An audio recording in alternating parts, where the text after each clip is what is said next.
Alam nyo ba kung ano ang kinakain ng mga estudyante sa mga paaralan sa iba't ibang bansa? Mula sa mga simpleng kanin at gulay sa Asya, hanggang sa mga masarap at kakaibang pagkain sa Europa at Amerika. May mga pagkain talagang hindi mo aakalain na ihahanda sa isang school cafeteria. Sa video na ito, ipapakita ko sa inyo ang school lunches sa buong mundo, pati na rin ng mga bansang nagpupunyagi na gawing mas malusog at balanse ang pagkain para sa kanilang mga bata. Kaya naman abangan nyo hanggang dulo dahil marami kayong matututunan at baka magulat kayo sa ilan sa mga ito. Pero bago natin simulan yan, kung bago ka pa lamang sa aming channel, huwag mo sana kalimutan na mag-subscribe para naman lagi kang updated sa mga ganitong uri ng video. Japan.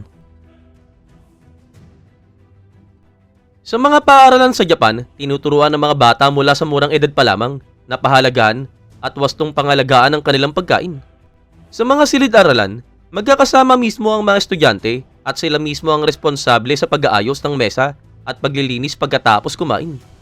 Ang menu sa kantin ng paaralan ay napakaiba-iba at karaniwang binubuo ng kanin, sopas na may isda, nilagang tofu, gulay, prutas at pati gatas. Maaring bagyang mag-iba ang menu depende sa reyon. Pero isang bagay ang hindi nagbabago. Alam ng mga estudyante kung ano ang kakainin nila sa tanghalian. Hindi lang bago ang isang araw o 2 araw, kundi buong buwan ng maaga bawat 30 araw. Sila ay nakatatanggap ng menu na nagpapakita ng mga putahe kasama ang nilalaman ng calorie, taba at asin. At 2 beses bawat taon, iniimbitahan ng mga magulang upang matikman ang mga bagong putahe. Ang ganitong atensyon sa pagkain sa paaralan sa Japan ay dahil naniniwala sila na ang masarap at mataas sa quality ng pagkain ay mayroong positive na epekto sa kalusugan at kaya ang mental ng mga bata na nagpapataas rin ng kanilang academic performance. India. Sa India naman, mayroong natatanging sistema ng paghahatid ng lutong bahay na pagkain na malalim ang ugat sa kultura ng bansa.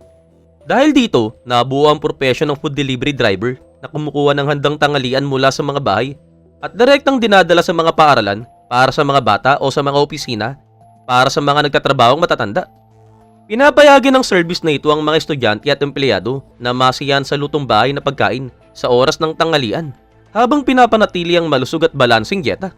Ang menu na inihahanda ng mga magulang para sa kanilang mga anak ay sumasalamin sa mayamang culinary diversity ng India. Karaniwang ito naglalaman ng chapati at nilagang lentils, iba't ibang gulay, curry, pati na rin ng kanin at yogurt bilang karagdagan. Ang mga pagkain ito ay hindi lamang masustansya, kundi talagang masarap at madalas ding ihain sa mga lokal na kainan. Thailand. Sa Thailand, ang mga estudyante ay nasisiyahan sa mga dessert na inilalagay sa daon ng saging at mga potay na mayroong karne at gata ng nyug. Dito, halos lahat mula sa mga janitor hanggang sa mga direktor ay kumakain sa kantin ng paaralan. Open ang noodle bar buong araw at para sa almusal, pwede kang pumili mula sa scrambled egg na may bacon hanggang sa iba't ibang sandwiches. Mayroong ding snack bar na mayroong malawak na pagpipilian ng prutas, pizza, matatamis na tinapay at ice cream. At para sa tanghalian, 2 kantin ang nag-aalok ng putahe gaya ng curry na may pulang manok, baboy sa oyster sauce, lasagna na mayroong salad, at mga vegetarian option na parang masarap din kainin, tama. China.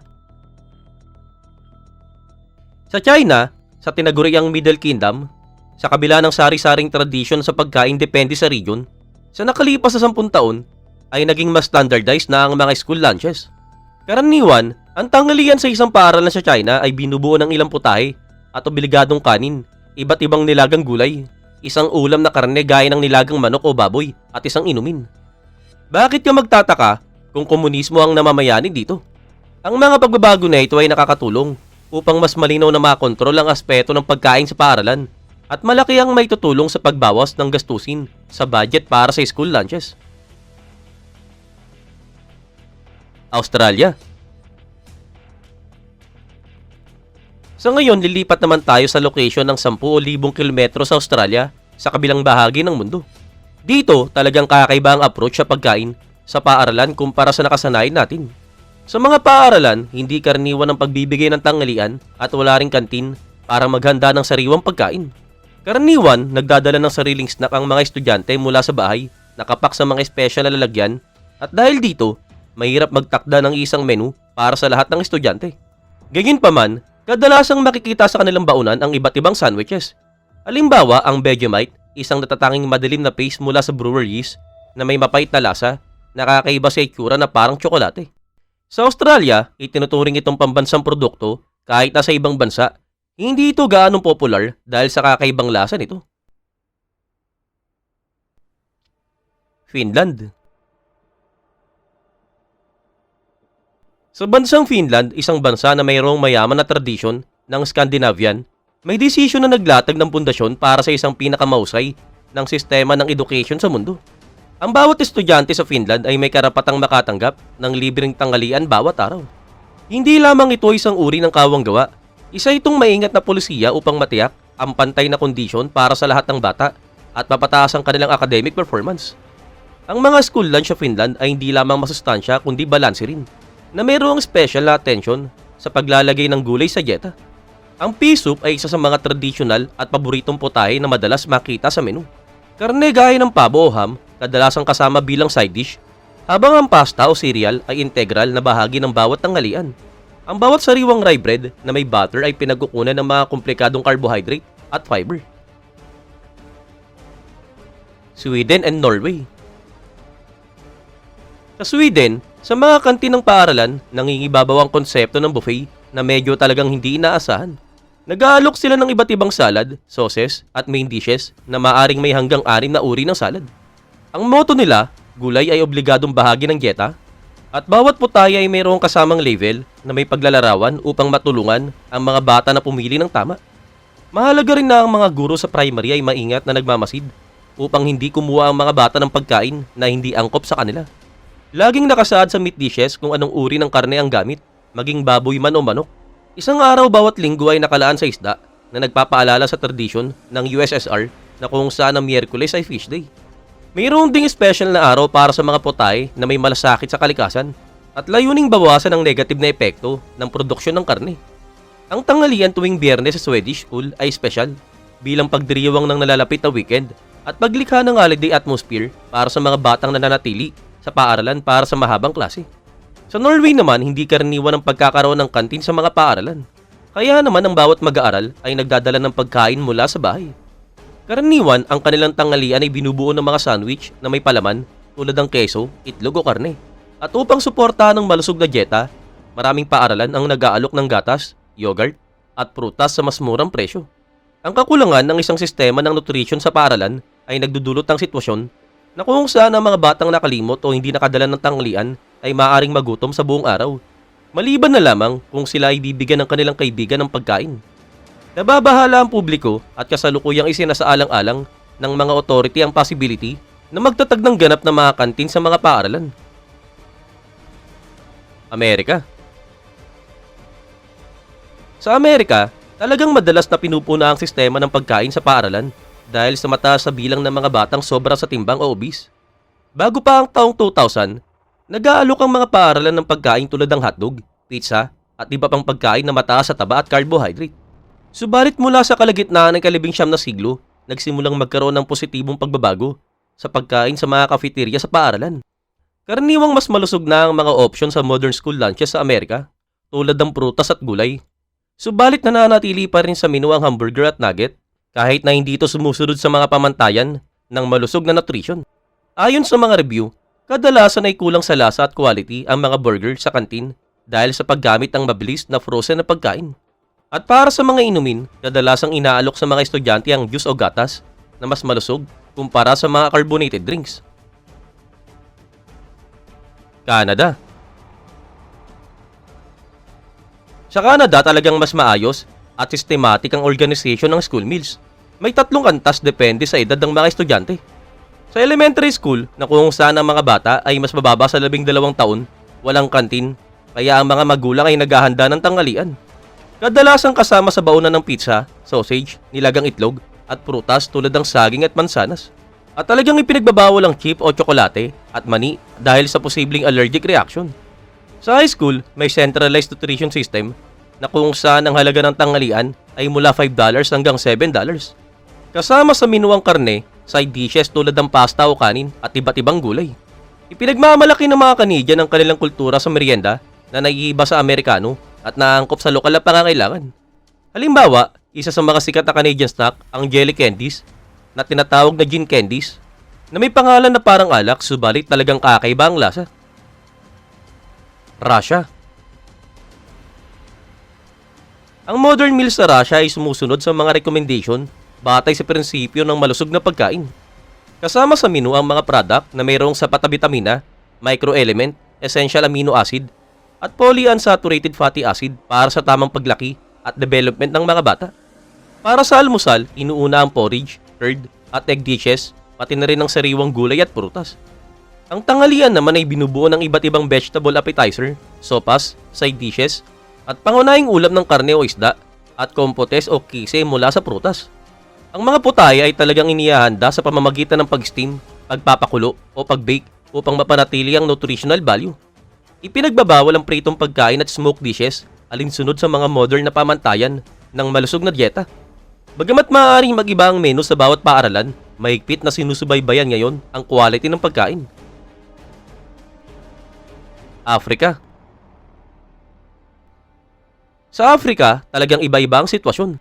Halimbawa, sa South Africa, walang state school nutritional program, kaya maraming estudyante ang nagdadala ng pagkain mula sa bahay na karaniwang simpleng sandwich o murang snack na hindi masyadong malusog, tulad ng chip, at dahil dito, tumataas ang problema ng overweight sa mga estudyante. Sa Kenya, karaniwan ang pagkain ay grains, puting root vegetable, saging, dairy product, manok, isda at gulay. Subalit mababa pa rin ang variety ng pagkain, kaya kailangan ng karagdagang resources upang mapabuti ang nutrition ng mga bata. May ilang bansa kasama ang Kenya na nagpapatupad ng school nutrition program na nag-aalok ng mainit at tanghalian, snack, at take-home ration upang mapanatili ang pagpasok sa paaralan. Kadalasang nakatatanggap ng tanghalian ng mga bata ng 5 hanggang 6 na beses sa isang linggo. At sa ilang bansa tulad ng Tunisia, mayroon pang almusal at hapunan sa boarding school. Ang mga international organization ang kadalasang namamahala sa mga school meals sa Africa. At para sa maraming bata, minsan lang ang tanging pagkain sa araw. Ayon sa isang pag-aaral ng 41 African countries, average at 23% lamang ng paaralan ang nagbibigay ng pagkain. At ang pinakamataas na coverage ay naitala sa Egypt, Nigeria at South Africa. Sa ibang lugar, ang mga bata ay kumakain lamang ng root vegetable na galing sa bahay. South Korea. Sa mga school sa South Korea, talagang mayroong kakaibang kaugalian. Bagamat magkakasama sa pag-aaral ng mga lalaki at babae, iwalay silang kumakain sa cafeteria. Ang school menu ay nag-aalok ng iba't ibang putay sa maliit na bahagi. Kadalasang kasama sa diet ang mga pangunahing ulam tulad ng kanin o miso soup, pati na rin ang iba't ibang gulay at madalas ay makikita ang kimchi mula sa repolyo. At para sa mga dessert at fruit snack, kadalasang inihahanda ang tofu o prutas at sa inumin, pinipili ang juice o yogurt. Italy. Mataas ang quality ng pagkain sa mga paaralan sa Italy at kadalasang kasama sa menu ang pagkaing tipikal sa Italian cuisine. Sa mga kantin, naghahain sila ng pasta na mayroong iba't ibang sauces, vegetable soups, pati na rin manok o isda na sinasabayan ng sariwang gulay at prutas. Ipinapakita nito ang hangarin na magkaroon ng malusog at balansing dieta para sa mga estudyante. Kasabay nito, malalim ang ugat ng kultura ng lutong bahay sa Italy. Kaya maraming estudyante ang mas gusto pang magdala ng tanghalian mula sa bahay. Sa kabila ng tradisyon ng healthy cuisine, kadalasan ay makikita sa home lunch boxes ang mga hindi masyadong malusog na opsyon tulad ng sandwich na may Nutella, iwa ng pizza o matatamis na pie. France. Sa France, ang school lunch ay isang kumpletong pagkain at karaniwang may ilang courses. Nagsisimula ito sa appetizer, kadalasan ay salad mula sa sariwang gulay, kasunod ng main course na maaaring karne, manok o isda. Nilalapatan ito ng nilagang gulay at side dish tulad ng kanin o patatas at integral na bahagi ng tanghalian ng sariwang tinapay. Sa inumin, hindi juice o gatas ang karaniwan. Umiinom ang mga batang French ng isang basong tubig na nagpapakita ng kanilang pagtuon sa malusog na pagkain. Karamihan sa mga paaralan ay nag-aalok ng menu para sa buong linggo ng maaga upang ipaalam sa mga magulang ang mga susunod na putahe at matulungan silang planuhin ang pagkain sa bahay na nagbibigay ng mas maraming variety sa dieta ng kanilang mga anak. Germany. Mas komplikado naman ang sitwasyon sa Germany. Hindi lahat ng paaralan ay mayroong kantin, kaya kadalasan, kailangan dalhin ng mga bata ang kanilang tanghalian mula sa bahay. Sa ilang kaso, sinusubukan ng mga magulang na mag-organize ng sariling buffet na may homemade pies at iba pang mga snack. Subalit kadalasan, nauuwi ito sa pagpasok ng mga commercial companies na nag-aalok ng mas hindi malusog na pagkain tulad ng sodas at fast food. Sa mga school naman na mayroong kantin, medyo iba-iba ang menu at maaari itong magsama ng mga typical na pagkain German tulad ng potato salad, sausages, at bratwurst na kadalasang sinasabayan ng sariwang prutas at gulay para balanse. Talagang popular din sa mga estudyante ang traditional na fried fish at chips o milky sweet rice. At para sa snack, pwede silang bumili ng fresh bun, uminom ng kokwa, at pumili ng natural yogurt. Brazil.